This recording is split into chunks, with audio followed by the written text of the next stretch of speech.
Hi everyone, welcome back to Kimmy's Garage. Today we have a very interesting episode. We're going to go over how to prepare your fuel system for installation. Let's get started. As you're preparing your fuel system for installation, here are some of the fuel lines you'll need.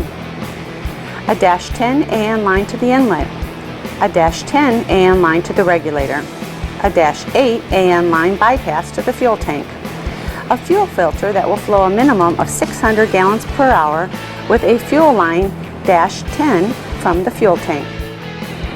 These are the electrical items required.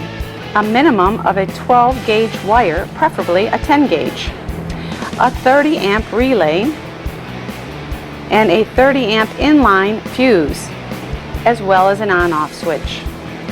Very important, do not run the pump directly off a switch only.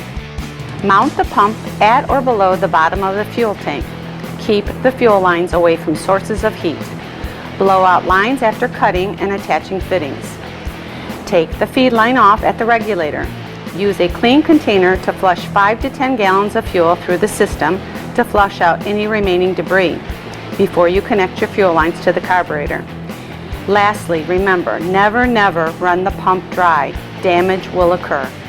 We hope that this episode of Kimmy's Garage has been simple and a very informative way to show you just what you'll need to install an Aerospace Components fuel system.